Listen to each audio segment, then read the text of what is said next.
What's up, YouTube? It is Toy Adventures here with another figure review. And you know, when it's this table out, we got something big to look at. And today, we're taking a look at the HasLab G.I. Joe Classified Series DragonFly. This thing literally just got here. I've been waiting over a year for this bad boy to finally ship. I'm sure a lot of you who are G.I. Joe fans remember the G.I. Joe Classified HasLab with the DragonFly attack helicopter last year. And well, I was one of the very lucky who were able to put an order in. And well, it's finally paid off. First, we're just taking a look at this amazing box. Being a HasLab, they put way more effort into it than your typical box. For this line, get the Yeehaw Champion G.I. Joe for Wild Bill. Really nice box. It's nice and embossed too, so it feels really good. Got your HasLab logo right there. This thing is gonna go crazy expensive in the future, I can already tell. Really, really amazing artwork here of the Dragonfly in attack position with some other Dragonflies behind it. Really nice. Ironically enough, the helicopter this is based off of is called a Cobra, which is the enemy faction in G.I. Joe. So it's a little funny that they chose this helicopter instead of like an Apache or something, you know what I mean? We can look here at the back, you get a really nice kind of side view of the helicopter itself. Definitely keeping a lot of that vintage G.I. Joe toy look, while also incorporating aspects of the real Cobra itself. The little chips right there on the rocket pod, chips and salsa. Here at the side, another nice little image of the Dragonfly itself. Back and on the bottom, it's actually really cool on the bottom. Sorry if it looks a little scratched up, I was moving the box around on it, but down here you get a full breakdown of the entire ship. So you'd see Creeper missiles, M34 grenade launcher, 7cm unguided rocket missile, laser guided Dragon Breath rotary nose cannon, hoist with rescue hook, Jester missiles. Oh my gosh, this thing has a bunch of armaments. And even back here, it gives you the rundown on all of the different little areas and hatches of the Dragonfly. So reviewing this thing is going to be pretty easy because they already have everything here, you know, labeled. So if I need to point something out, I could just reference this little guide and it'll make things pretty easily. Interestingly enough, nowhere on this box does it reference the figures inside the box. Really only down here, where you get the little logos for the individual factions. You get 2 Night Force figures, a Commando Heroical, and a, obviously, Dragonfly pilot, that being Wild Bill. And you get some little flying effects right here. And yeah, I mean, this box is absolutely massive. I mean, how do I compare this thing? This thing is huge. Well over a foot tall. And well over a foot long, as you can see. It's almost like 2 feet long. So it's a pretty sizable box, and it's too big for the normal reviewing station, that's for damn sure.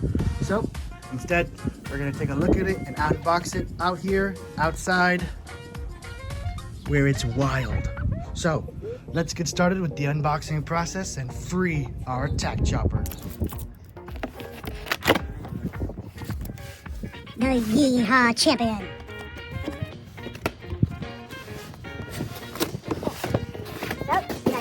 Box within a box situation. Let's get it zoomed out a little bit more. So here's our first box. The Yeehaw characters. So here, Yeehaw Champion.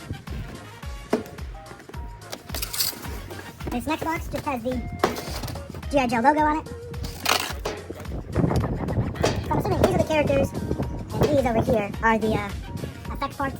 And right here, probably the copter herself.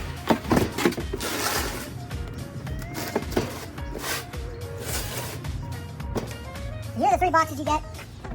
This one's too pretty to get damaged or anything, so we're going to put this aside and keep it safe. You know, keep it for Christmas decorations or whatnot. But anyway, here we have our boxes. So first, we're going to take a look Actually, I keep calling it Yeehaw characters. Yeehaw Champions box. Alright, so this one's actually full of parts. So we're actually going to save it. Because we're not quite ready for this box yet. This is just a parts box. Let's try this one. I think this one actually has the characters in it. It seems a little bit thinner to fit figure boxes. So, yep. Alright. That way, as you can see, inside we have our 4 figures that we were promised in this project. Wild Bill, Ripcord, Galenda, and Crazy Legs. So, let's get all these boxes out and take a look at them.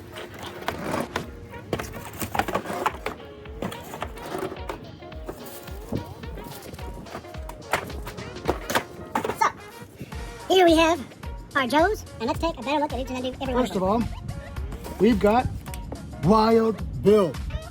He's 142. Got a really, really nice front artwork here of Wild Bill, or back artwork, with the dual revolvers. Really, really nice character design here. Then we have Ripcord. Specifically Night Force Ripcord, so they're probably going to release another Ripcord in the future that is not Night Force. This one has another art piece of artwork and another really nice little image of him on the back. Really cool character design. And I'm having a guess that, yep, when all lined up, these are going to form some kind of image together. So we're going to go ahead and put it right there. Here we have Galenda. Galenda's a really interesting choice. She was actually a repainted Scarlet from the 80s. And I believe she was released in South America or Brazil. It was one of those Spanish-speaking countries, or Portuguese, my bad. I can't remember where she was released exactly, but it definitely wasn't here. And so that's what makes her so unique. Comando Heracles. That's what makes her name so unique, because it's obviously not from an English-speaking area. But it's a really cool character design. It's just basically a blue and blonde version of Scarlet, but really, really neat. I really like it, especially the hair with the earpiece in it. Probably going to use that one the most, along with the helmet right here. But really nice design. You also get the classic Scarlet laser beam that the 80s Scarlet came with. And yeah, really nice choice of figure there. I always like it when they do the deep cuts. And then of course we have Crazy Legs. Funny enough, with this guy, I'm not sure if they didn't have the hope that this whole thing would get fully funded, because when they revealed him, he was just a drawing, whereas all these are like fully fledged renders of like ready to be final products, where he was just a drawing. They just drew him up and they're like, yeah, this is what else we'll offer, and it ended up getting fully funded. So really cool to see Crazy Legs here in the flesh. Another really nice image of him on the back. I love how they kind of incorporate the 80s looks while also keeping their modern status, because this is supposed to be like an updated version of the 80s Joes, and I think they do a really good job in the modern line. So when you get them all together, here's a little mural you get. Really, really cool stuff. It's 42, 43, 44, and 45 in the classified wave.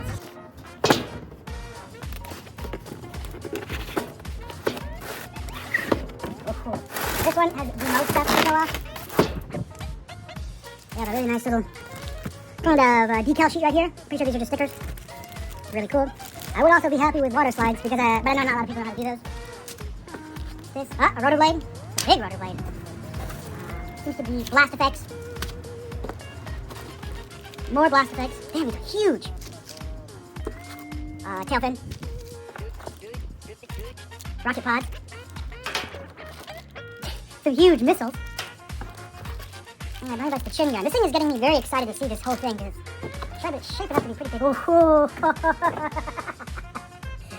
yo.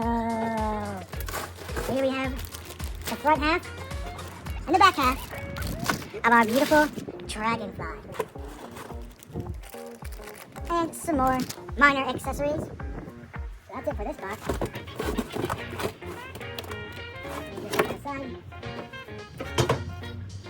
So, here is the main body of the Dragonfly. This thing is huge. Good Lord. I did not expect it to be quite this big, but it is a very, very nice size. It feels like it is worth the price you pay for it. You really don't feel that $300 until you get this thing right in front of you. So, let's get the rest of the parts. Now it's a bit of a mess, but I'm excited, so that's why. Here we have the base and its stand. The rotors. Pins. And missile pods. So, now we have pretty much everything unboxed. I'm going to go ahead and turn this giant pile of slop into an attack helicopter. That part I am going to do off camera. So, I'll catch you guys in a minute when I finish building our war machine. So, here we have the DragonFly out of the box and fully built. This thing is huge. It really doesn't do justice in the pictures at all. This thing is mind-blowingly big. It is, I was a little worried that it might feel a little too small for what it is. It won't quite, you know, they kind of cheaped out on the size, but no, absolutely not. When you get this thing fully built, it is a behemoth. Just a really, really nice looking package here. And we're probably gonna bring this back into the shop once I'm done giving you full body shots of it, because I want you guys to get a full scale of it, get the full look at this beautiful thing before we actually, you know, take it back inside, take a look at the figures, take a look at the electronics and all that cool stuff, because this is gonna be a pretty big review. This is a expansive figure set, toy, whatever you want to call it, HasLab. So we're going to take as much time as we need to fully cover everything awesome that comes with this set. So there's some things I want to note for it, personally for me, some really cool little details that I noticed while building it. First of all, even though it is an adult, you know, collectible, they still let you play with the rotor blades. The rotor blades spin just fine. They're just as free. They spin perfectly fine and they look great. So you won't have to worry about it being ratcheted or being held in place, you know, and all of that stuff. Now you can't really fold them into like a resting position, but that's perfectly fine.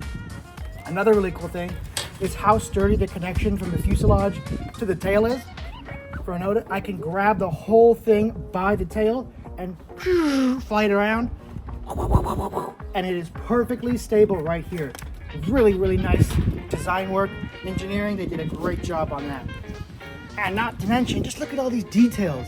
Beware of Blast, G.I. Joe DFH XH1, Lieutenant WS Wild Bill Hardy. All these different little markings that bring this thing to life from, you know, just being a green army toy to a true model of what a futuristic combat helicopter could truly be. A very feasible one, mind you. And as you can see, you also get the full armament here. Right now I believe I have the AGMs on there with some also larger missiles. Here are the rocket pods that you could get. Now these aren't individually rockets, sadly enough, but you know, that would be kind of a mess. They are just a molded and painted piece. You also have this really cool cannon that has this thing plugged into it somewhere. I'm not entirely sure where this goes. I think right here. And then this, I'll go ahead and show you this really cool feature. Of course, the weapons on the helicopter are all modular. These are the AGMs, and even these can be pulled off of their spot to be posed individually. They also have a nice little spot for if you want to put a effect part down in there. So really cool attention to detail and thought right there. They are really thinking about how are people going to play with this thing. You know, screw posing it. How are they going to play with it?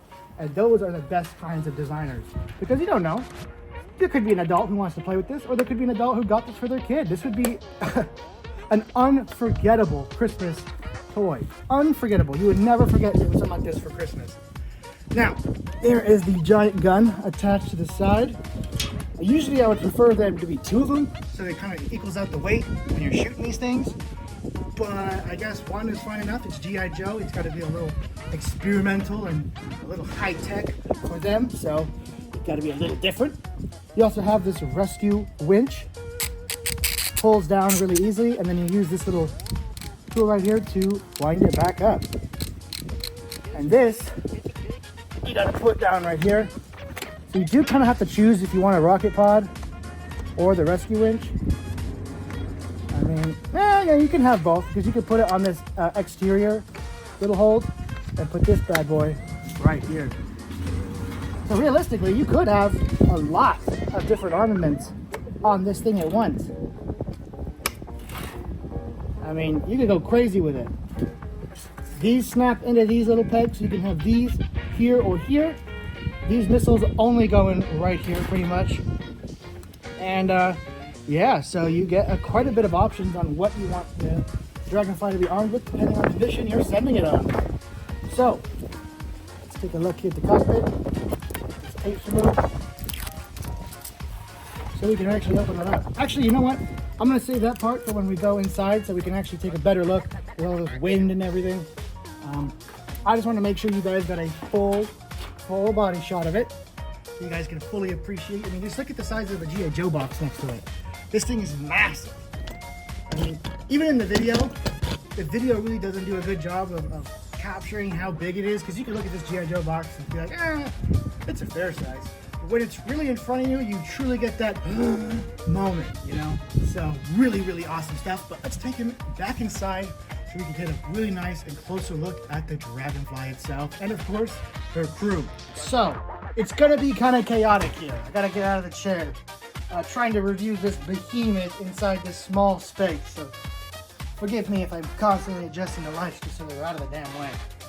Now we can take a better and closer look at the DragonFly itself without all the noise. Yes, I know this is supposed to come off. It's the temporary thing that keeps the landing sleds together, but I'm a little too lazy to take it off right now.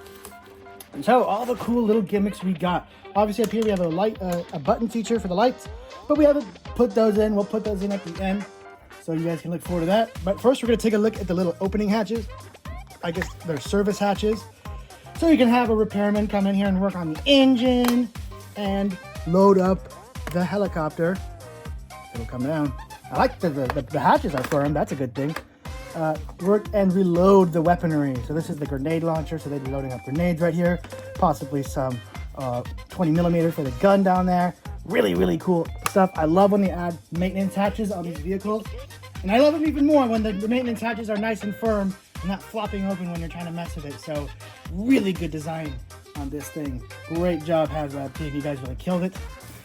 A lot of really good thought went into this thing. Like, not just, should we put a feature here? Yeah, let's put the feature on it. But the thought and the foresight to be like, let's make this feature sturdy, non-intrusive, and functional, you know?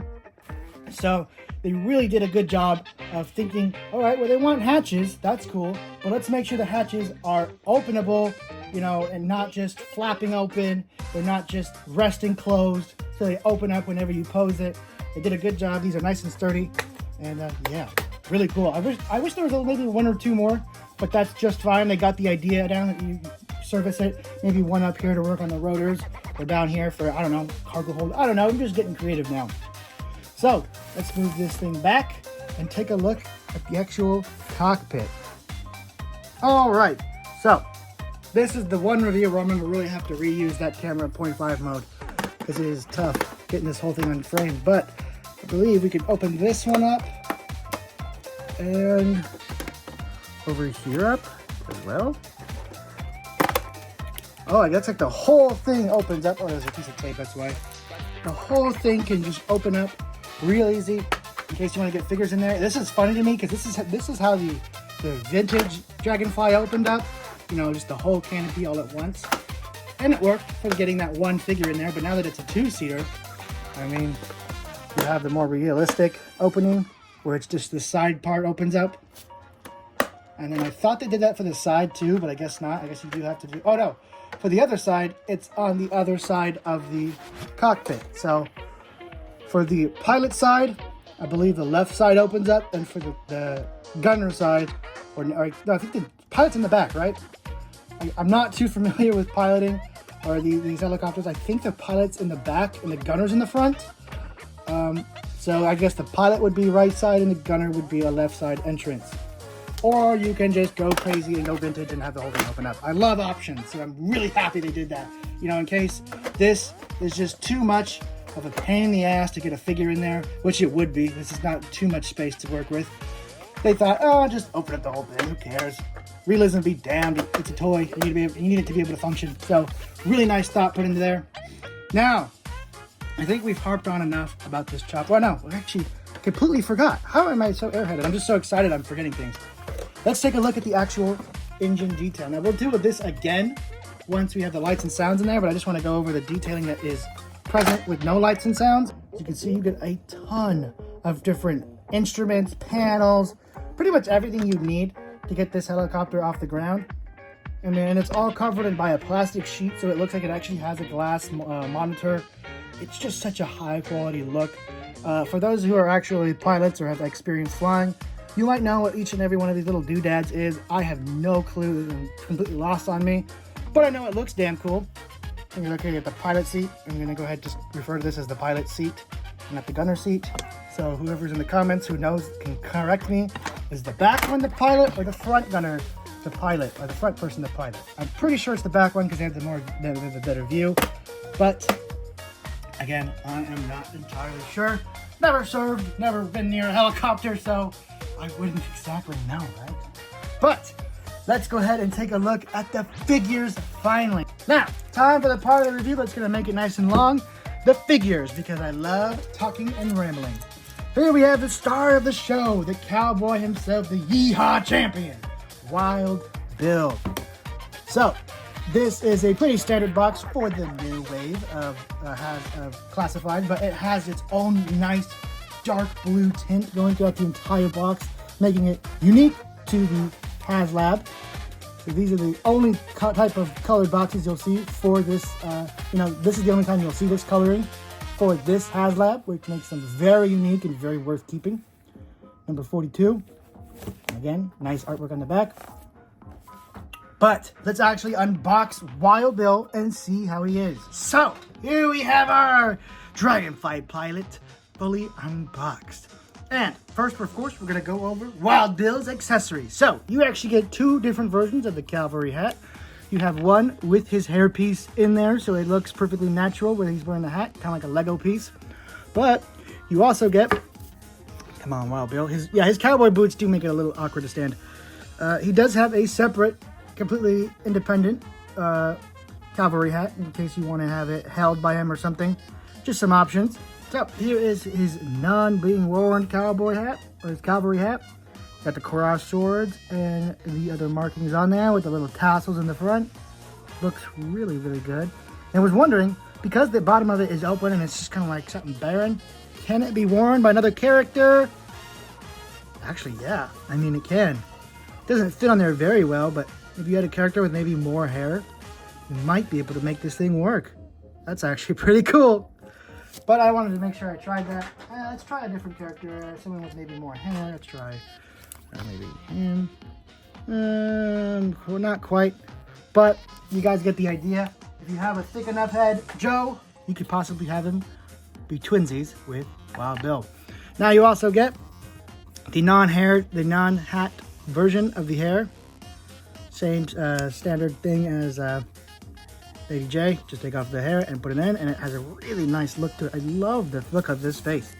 They really nailed Wild Bill here. He looks fantastic. Come on, focus. Such a really nice face sculpt there. Hair's nice and weathered. Looks really nice and two-dimensional. And let's just take a chance to look at his body. I mean, his sculpting is really nicely done. He had that classic leather vest with all the new kind of pouches and rigging over it. It gives this really awesome past meets future look that I love about Wild Bill. All the little ornate detailings on his holsters are done in a nice beige paint to really help them stand out, giving them almost a gold look to it. Really like these gauntlets, or these long gloves on his hands with the nice bullhorn there and the star. Looks amazing. You got the American flag right there. Here on the other side it says DragonFly. Really nice detailing. I love the ornate detailing on the belt, just for the extra detail. Really nice. And then of course, you get his cowboy boots. No real detailing on them, but it is nice to have them as a unique part, because usually they just come with combat boots or whatever. But this one is clearly our Wild Bill. William Hardy. Now, glasses might be the only point of contention for me, because I hate how Classified does glasses. They pretty much just do glasses and let them sit on the face, which almost never lasts, at least up to play. I mean, if you're going to pose it and never touch it, it'll look just fine. But, I mean, we like to mess with these figures, right? And they kind of don't look that good, to be honest. I mean, They look good until you mess with the figure. I mean, right there looks good. Let's see. It's not so bad. It's really when you move the head around. Other than that, if you really just be careful with it, you can kind of get these to stay on relatively nicely. They're not going to look perfect, mind you, but anything other than just molded on or fixed in place glasses are going to do that. But it's not super bad.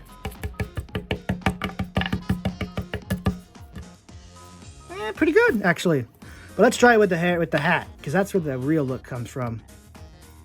I did notice little notches here at the back of the hair that might facilitate making the attachment points a little easier.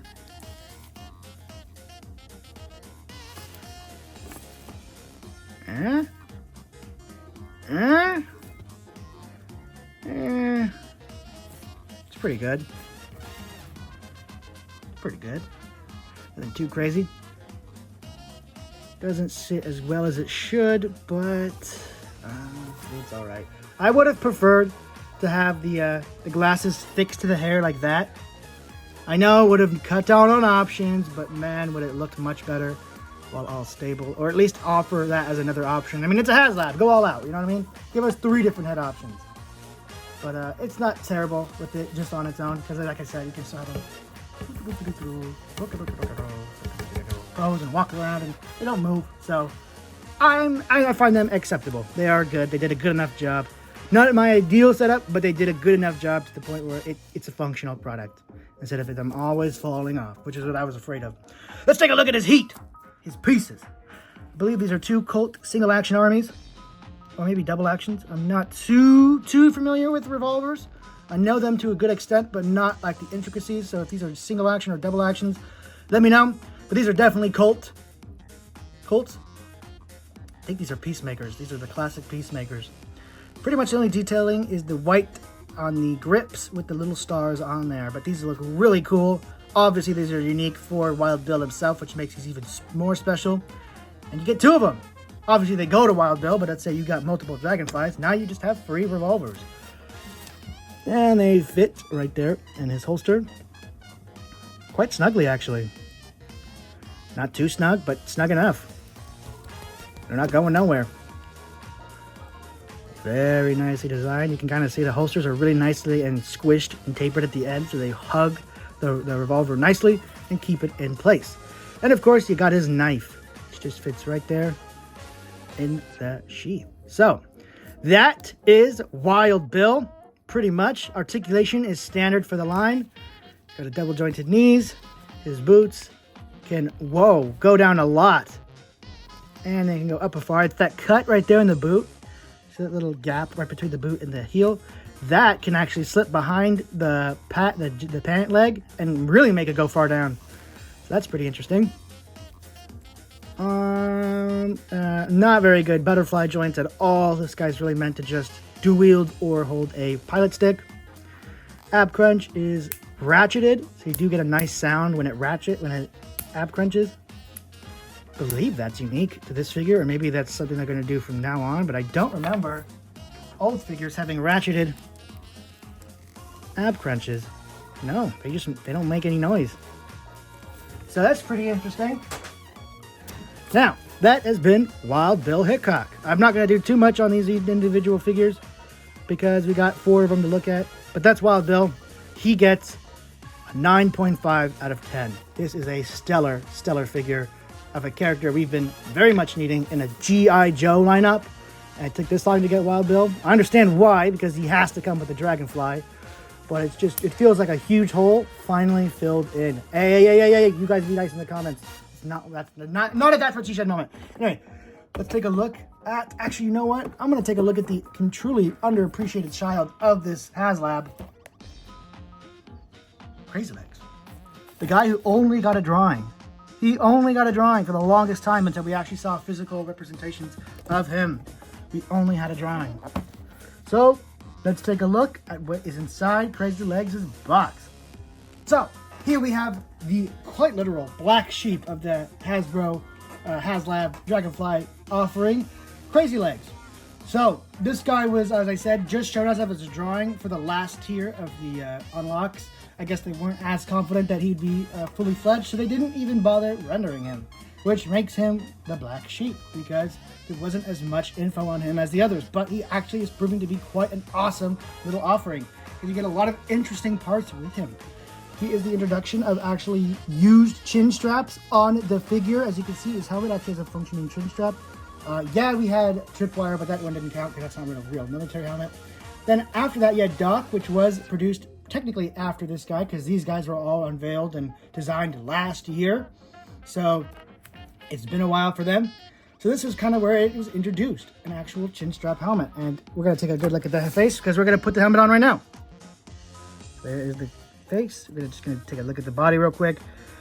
Remember, everything you see here is brand new to the line because this is where it was sculpted. So even Glenda, who uses Scarlett's body, Scarlett is actually using her body because she was designed first. But this is a really unique little air suit with all these different padded sections on it. I really like it. It does kind of lack detail. The padded parts are kind of an off gray, which does offer it a little bit of detail, and especially with these red markings. Because it's Night Force, I do believe its colors are a little bit too muted, but that is just fine. As you can see, he's wearing this harness right here. This harness is not actually a part of his design. That can come unplugged back here. And it comes off of him. This is for the Dragonfly's rescue winch. As you can see, there's a little hole right here. This could be used for backpacks, but also it can be hooked onto the Dragonfly's little hook that I showed you guys earlier, a part of the Dragonfly copter offering. So this could be put on any figure, and it can lift them up in the rescue winch. Comes with this nice little backpack with actually a really nice little peg in there that it doesn't fully peg in. There's still quite a bit, so the backpack's not as functional as I'd like. It's a little bit weird.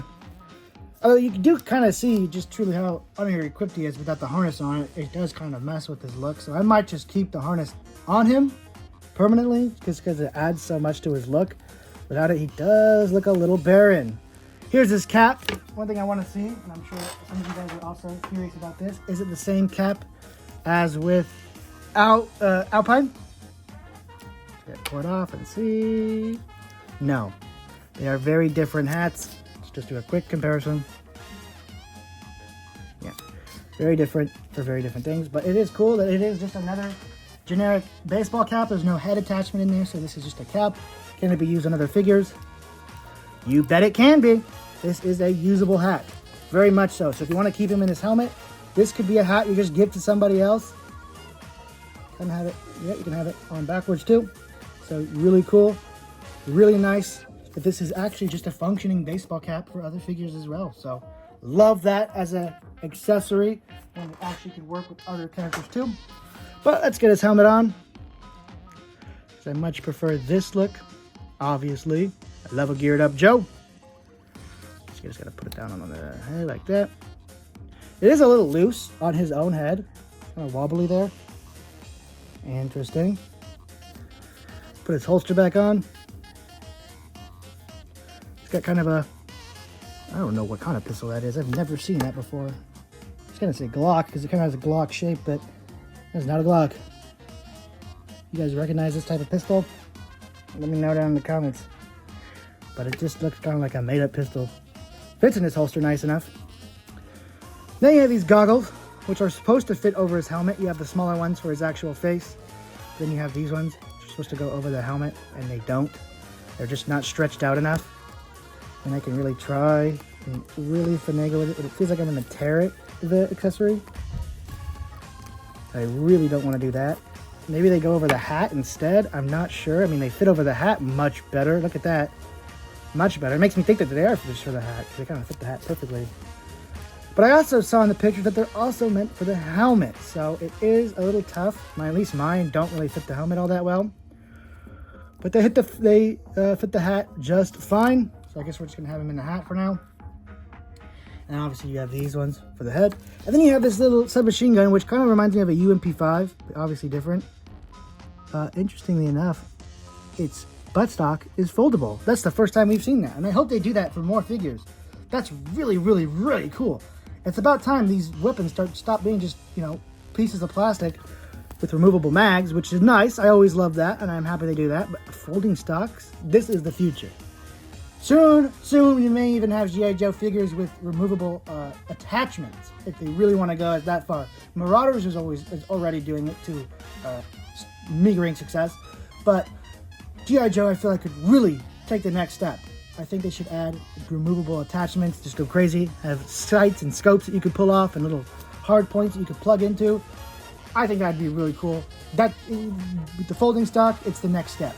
So really, really awesome little addition of a feature there. I don't even remember them mentioning that would be a feature for this figure, but it is definitely a feature to me. Even if some wouldn't even consider it a feature, I think it is, because we haven't seen that in the classified line yet. A weapon with a functioning folding stock. So there he is, all geared up. Put his little knife in there. And yeah, let's test out Crazy Legs' articulation. Obviously, you can hit a gun pose pretty good. The butterflies are still weak as hell. Knees are about the same. The boots are actually pretty small. Nice jump boots. Got a rotation right there. And they can hinge out really far as well, just like Wild Bill. Hinge out pretty fair.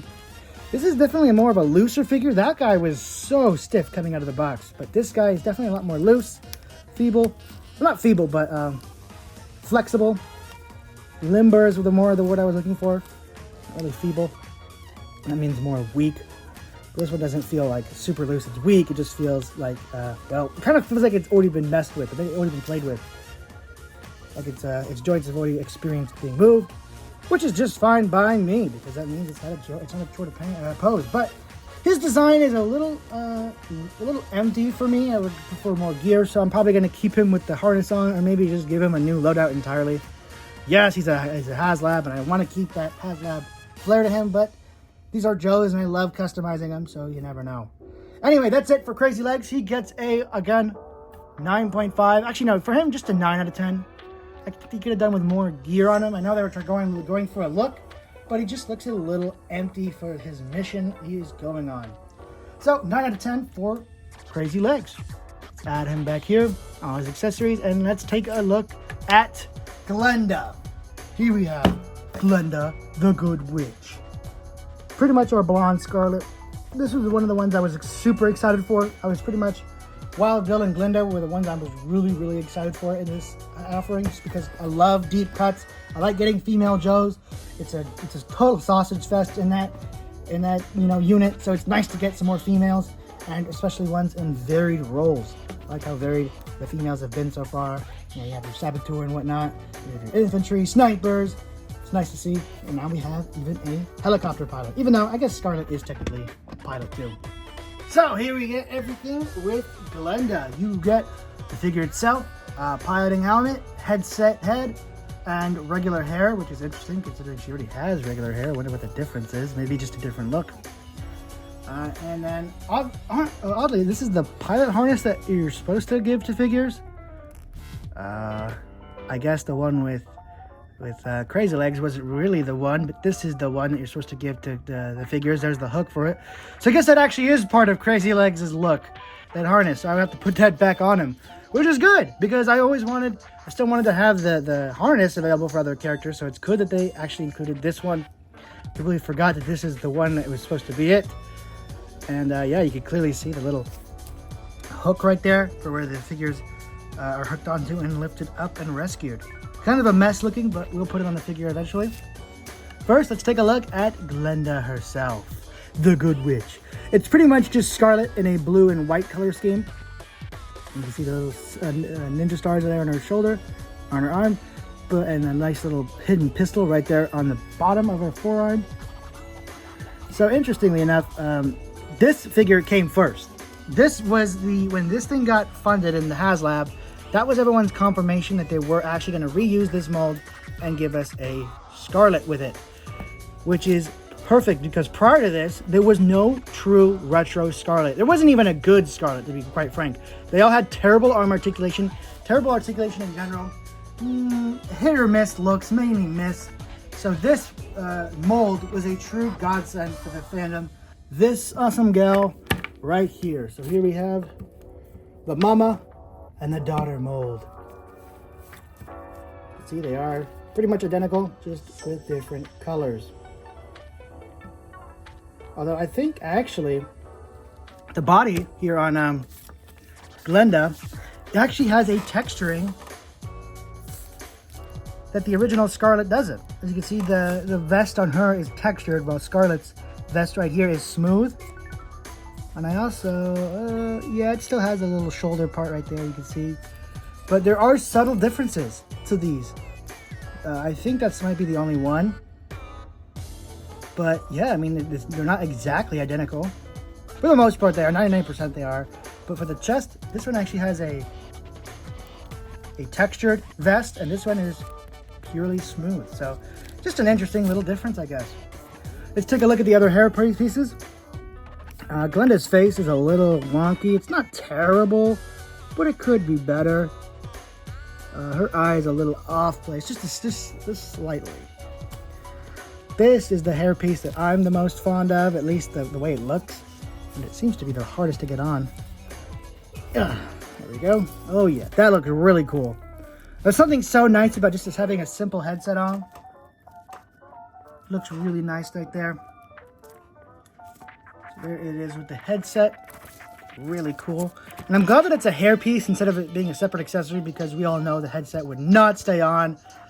It wouldn't look right, it wouldn't sit right. So I'm much more happy when they do hair pieces for them, because it means whatever accessory is on them is going to stay firm, in place, and look good at all times.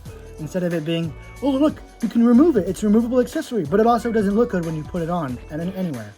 So you gotta really choose. Do you want to have your cake or do you want to eat it? And I am perfectly content with eating it. And I think, oh, here we go. Here is the other head option. Looks good. I like these head options. And here it is. Here she is with the helmet on. Pretty sure the helmet's supposed to go on with the hair options. Yeah. Looks really cool. The hair really fills out the helmet and makes it sit just right. The Halo pilot, you know, the Halo jumper helmet was loose on him, so it didn't always sit right. This one sits perfectly on her head. Looks fantastic. What does it say up here? Commando Circles. Again, I think she was a Brazilian figure, or maybe a South American figure. I can't remember exactly where she came from, but it wasn't from the US. And I'm just glad that they kept that kind of continuity, even though I'm pretty sure, canonically wise, she is still an American operator. She might be Argentinian. Maybe that's where this came from, Argentina. But maybe she's Argentinian in descent. But she is still an American operator. She fights in the American military right alongside Wild Bill. So let's take a look at her armaments. She has this laser weapon with a backpack that it plugs into. This was also, I think, for vintage... No. Vintage Zap. It was one of the other original Joes. I think his name was Zap or Sci-Fi. It was one of those original Joes. I don't think Sci-Fi was an original Joe. I think it was Zap that had this kind of laser weapon. Or who was it? I can't remember who it was. It was one of those with the kind of padding on their uniform. Again, I'm not super in depth with the more obscure Joes, but I'm not entirely sure who it was. It was either Zap, maybe the one with the jet too. Cannot think of his name. It wasn't a super notable Joe. One of the originals, but for some reason he never really became that popular. Not like Roadblock or Duke, you know. So there's the little laser gun. I'm not sure if it's supposed to go under the hand or over the hand. I think it goes under because it reaches up like that, so it looks more natural. But there's our little laser weapon. Looks pretty cool. Not what I'm gonna have her with. In fact, I might make a custom Zap or something just to give this weapon to, because I like my Joes with realistic weaponry. So she's probably just gonna stay with what I believe is a Colt 45, which is unimaginably based as a handgun choice. So I'm super happy that they gave her the Warhorse, the double World War champ right here. Fits right there in her holster and looks great. So not only is Glenda beautiful, she has a wonderful taste in armaments. I'm a little too lazy to pull off this entire harness. In fact, I don't think you can. I think you actually have to disassemble the figure to take it off. So there's no point in trying to look at the body of the figure underneath to see how different it is from Scarlet. But It is a great little action figure. The head and hair pieces really make this thing and truly give you unlimited options on what you want for her. So I'm going to give this gal a 10 out of 10 for a Glenda action figure, something I never thought we'd ever get. Hell, I don't even think I knew about her before the HasLab. And I know about some Deep Cut Joes, but never knew about Glenda.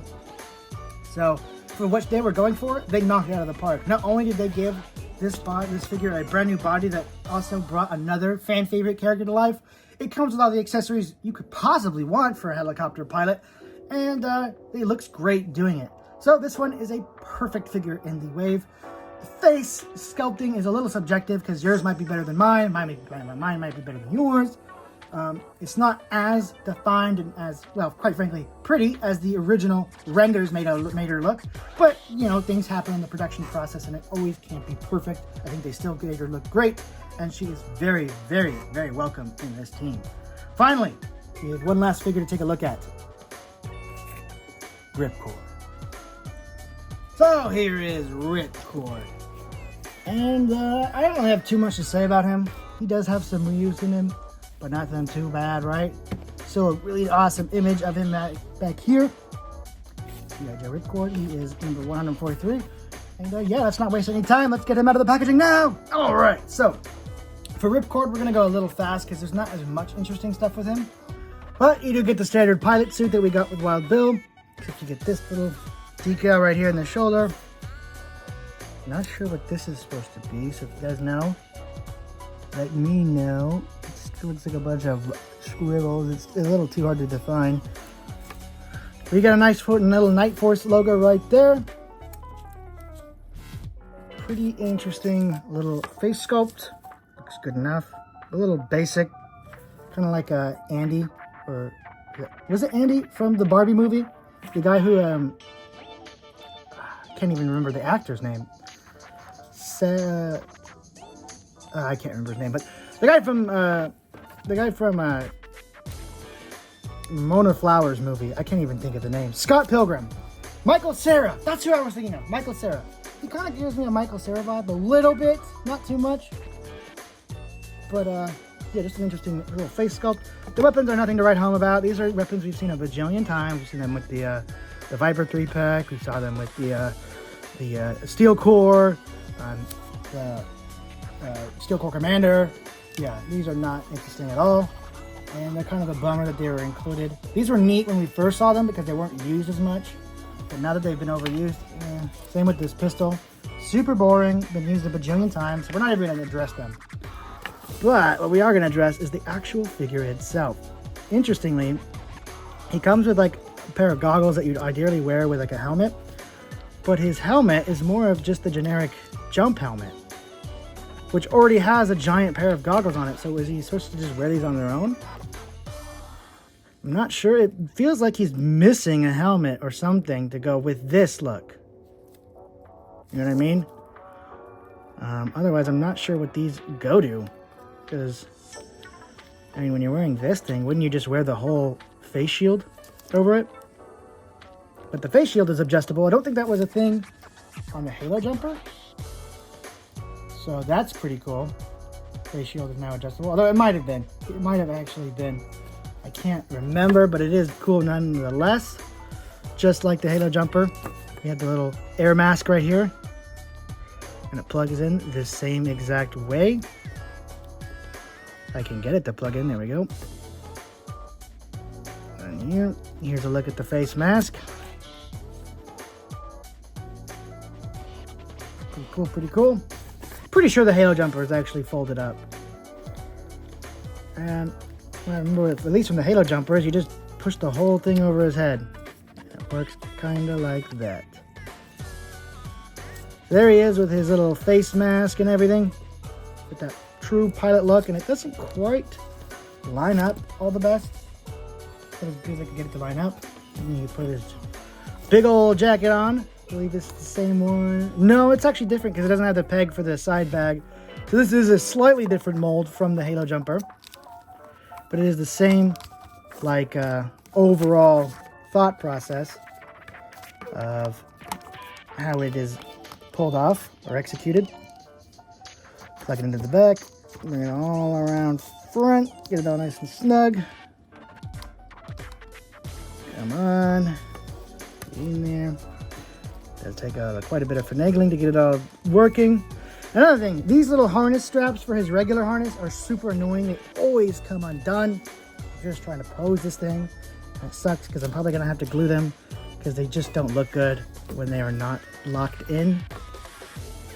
Come on, and well, it's a little hard to fit on him with all his harnessing gear. And I'm not sure where that's supposed to plug into, if anywhere. Oh, right here. It plugs right here onto the side bag. Yeah, and there we go. Here is our ripcord, ready to jump. I still don't know what these goggles are for, so they're probably just going to be free goggles, or I'll give him a helmet to go with them. Because this is obviously him jumping, you know. But there's nothing for him to wear once he's on the ground and on mission, you know what I mean? That's kind of the thing that bums me out.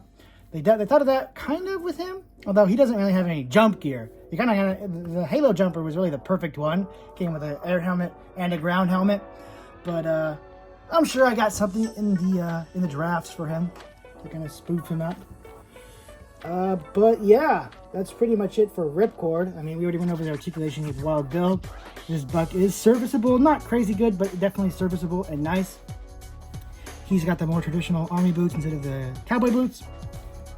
And yeah, there's definitely some reused parts, like that little hand device right there, hand instrument. Reused parts from the Halo jumper, but not too many.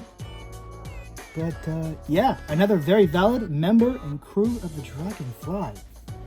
So that's pretty much it for the figures. Oh, I forgot to rate him. I'm actually going to give him a 7 out of 10. There's some clear things wrong with him. And there's some definitely missing accessories that make him feel not like the most premium out of the package in this set. Overall, my favorite of the human figures has to go to Wild Bill. Obviously, he's the one that we bought this set for, him in the helicopter, to finally get this Joe and his vehicle added to the collection. But if I had to pick a secondary, it'd be Glenda, just because she's a deep cut, she's really unique, another female to the line, and she has the prettiest colors, the best execution overall. So yeah, I guess we could take a look quickly on how to apply this harness. Airborne, he's hurt, he's been hit bad. Cobra's gonna execute him if we don't save him immediately. Harness attached. So ideally what would happen is the DragonFly would come in, use this little hook right here and go oh, and you get lifted up into safety. So now that we've finally handled that, let's take a look at the final part of this review, that being the DragonFly's figure cooperation and electronics. All right, finally we have the chopper back on screen. And thank God this thing came with instructions, because I would have no idea how to work the lights any other way. Not that the button isn't straightforward, but it's how the lights work, which is pretty interesting. As you can see, it's actually based on how many times you press the button. 1 time for just the cockpit lights, 2 times for the cockpit and searchlights, 3 times for all 3 different lights, the bottom searchlight, 2 side searchlights, and the cockpit, 4 times for just the cockpit and the bottom searchlight, and 5 times to turn it all off. Which is really cool, because it means this button's not on a time setting. So if you want to, if you're like a tech guru or something, I've seen people do this with Gundams, where they'll put like LEDs in the eyes, the lightsabers or whatever, and then they'll hook the electronics up to their computer so the lights are permanently on and it doesn't require a battery constantly being changed. I figure, you know, as unwieldy as it would be to do with a helicopter, you could theoretically do this with the DragonFly and have the displays permanently lit on. Kind of a crazy idea to do, but it is an idea nonetheless. But what I'm getting at here is that you don't need to constantly turn the lights on and on if you want to, you know, in my case, film with it and have the lights and displays on. You could just press the button, and until you press it 5 times, the lights will stay on. So let's go ahead and get a demonstration of this in full effect. We're going to turn out the lights here. Turn out all the lights here. All right, so this is about as dark as I can get it here. So we're going to press the button once. And I'm going to go ahead and freehand the camera so we get a good look at what it looks like. This is really special. Here's the inside look, all these different paneling. You lift up the cockpit, Just take a look at all of that. If I couldn't show you the panel before, you're sure as hell seeing it all now. Now that it's all nice and lit up. There is the front seat and the back seat hatch. Look at that, it just comes to life. Now, we're gonna go ahead and press the button 2 times. That'll activate these front searchlights that are on both sides of the chopper. Really, really cool. And for 4 times, you get the bottom rescue searchlight. It's down here. I didn't even know about this one, to be honest. So this is like if they're over a wounded Joe and they're using that crane that we used before, they can like have the search spotlight. Ah, we found him. And then he's down there. Yada da da da. Really, really cool. And of course, the 5th time, I guess that was the 4th time, turns off the front searchlights, so you only have the bottom one.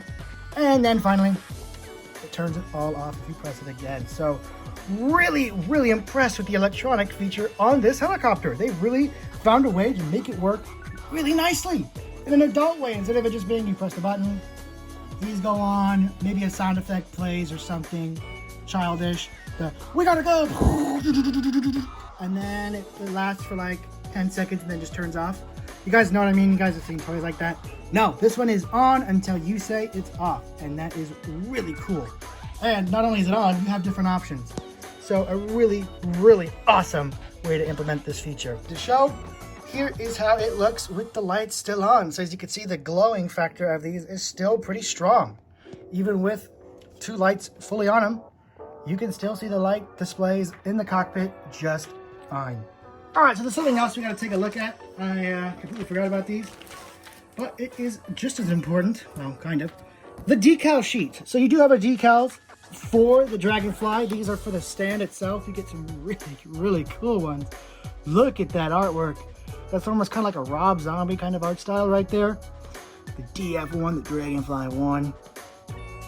Awesome looking decals. These are really high quality. They got mirror finish back. Really looking nice. Here are some more. Now I'm not going to apply these right now, just because I don't exactly know how I want my chopper to look. So you won't be seeing me apply any of these in this video, just for the sake of, I'm just not sure what I want on where. But in the toy movie, you'll definitely see some of these applied. This is more for like your grungy style with the stitches and the teeth and the more zombie look. Really awesome. You can either have the traditional shark mouth, or if you want to just go, you know, way more wild with it. I love these decals, and they seem really high quality too. These are not just your standard sticker sheets. These is something special. You got the chips and salsa that would go on either, you go on both your left and right missile pods. Really like those little features. Giving a lot of personality to not only the helicopter itself, but Wild Bill himself. Then you just have all these different little cards. Aces, eights. Really cool. You got the Yeehaw with the bullhorn. You have the snake wrapped around the horseshoe. Butch and Sundance. Country Western. Really, Butch and Sundance was an old movie, an old Western movie. Got the Dragonfly right there. Really cool. And now you got the Yeehaw with the Wild Bill. I always thought that was a different language. It's just a signature. But yeah, these are the decals. You get 3 different sheets, one for the stand, and then 2 different options for styles for the actual helicopter itself. Again, I'm not going to apply any of these right now because I don't know where they're supposed to go, and all of them at least. I mean, obviously the shark mouths are pretty easy to guess, but I just don't know what I want on where, so you guys will have to wait to the movie to see these applied. But they do look very, very high quality. Now, to finish up this review, we're going to test out how figures fit in here, and I'm going to do at least 2 different figures, that being Wild Bill himself, and then we're going to go to a big figure like Roadblock, so you get a full idea if any size of Joe can fit in here. I don't have Road Pig. Road Pig is the biggest Joe they've released so far, so I don't think they can actually no, I think it's Nemesis Enforcer. Nemesis is probably not going to fit in here, but let's see about Wild Bill like that. And then you take your pilot. I'm just gonna go with the assumption that the top one up here is the pilot seat. Again, if you're a pilot and you know this isn't the pilot seat, you're probably screaming at me right now, and I'm very, very sorry. I'm a noob. I'm a civvy. I don't know. Fits in just fine. Perfect. Look at that. Go ahead and give him his co-pilot, who is, for me at least, pretty much always going to be Glenda. Just because I love her, had it in that role. I didn't put her seatbelt on, but it's alright. Doesn't look like it's too necessary to get the figure to fit in there. And there we go. So you can see her face. Ah, isn't that sweet? So, figures fit in there with plenty of room to spare. You can have helmets on them, gear on them. Not backpacks, obviously, but they could be fully loaded up, ready for battle, and just hop in the Dragonfly and get ready to go flying. Alright, so we know that these two can fit in there nice and easy. Obviously, they were made for it, right? But let's try someone a little bit more large and in charge. Let's see if Roadblock, the team's designated heavy weapons specialist, if he can operate this heavy weapon. And it's looking a little stiff, mainly because I'm trying to get him. Okay, let's just ignore the seatbelt. See if he'll go in there without the seatbelts. And ooh, I'm not sure Roadblock actually fits in there. Just because his head is too tall. Nope. Does he fit in that bottom seat? At least. I'm gonna get my done. No, I don't think he can. I think we might actually have figures that can't fit in the Dragonfly, and that being these huge double-sized figures. Yeah, Roadblock is not going to be a pilot anytime soon, but yet they say you got to be short anyway to be a pilot. Let's see if Sergeant Slaughter has any better luck getting in there. Let's take off his hat to be fair. And for Sergeant Slaughter, it's extremely tight. You can't really get it to fully shut. So no, to be fair, he does not work. I mean, I can really squish him in there. And, oh, well, yeah. If you really squish him, you can get him just barely to fit without his hat on. All right, so finally we're going to try the little rescue feature. This guy's running. Oh, he's wounded. Scarlet comes over, puts the rescue rig on him. Chopper, we need support. And then the rescue chopper comes in. Hooks him on. And lifts him to safety. We're out, skis. Wanted to make sure I got this shot somewhere in the review. Here is our full G.I. Joe specifically, not Cobra, G.I. Joe vehicle motor pool. Obviously you have the Tiger of Sports version of the motorcycle, but that one doesn't really count as a separate vehicle. We're gonna go ahead and add this, my own little custom edition, into the current 6-inch scale G.I. Joe motor pool. We got the Vamp, we got the Dragonfly, we got the Ram. And now we have our own little tiger paw, which I guess we can call the Ferret. So, that has been pretty much it for the Dragonfly HasLab review. This thing has been an absolute behemoth. And on this stand, it is even bigger. As you can see, the stand lets you pose it at a cocked angle. These giant missile pods offer some really dynamic looking posing to really set this thing up for just absolute battle. It's launching a rocket to go take out a tank. It's doing all kinds of stuff. It's shooting its main gun. You get 2 of the large rockets, so you can have both missiles being fired at once. And you get several of these smaller little rockets. I'm assuming these are for the maybe the other rockets as well. But or just the machine guns on the helicopter. So, guys, that has been my review of this extremely awesome HasLab. I really can't give it a rating because it's not really up for purchase. You guys have to go on eBay to find something like this, or a comic shop, and pay like $500 or $600 for it. But if I were to have to give it a rating, this thing gets a solid 10 out of 10. It has everything I could have wanted with this. It's the perfect size, has all the accessories, all the gimmicks, all the features, all the thought put into it you could possibly want for something this big. When I first saw that $300 price tag, I was really intimidated. But once you factor in that the figures alone are at least a solid 100 of that price tag, this thing's only $200 really that they were charging for it on its own. Considering the vamp was $100 and this is just $100 more, it feels like a huge jump in quality. So I'm very happy actually with the price, and I'm almost a little bummed I didn't get another one. I kind of wish I got 2 of these bad boys, but one of them is serving me just fine. So guys, let me know your thoughts down in the comments below, and I'll catch you guys next time. Peace!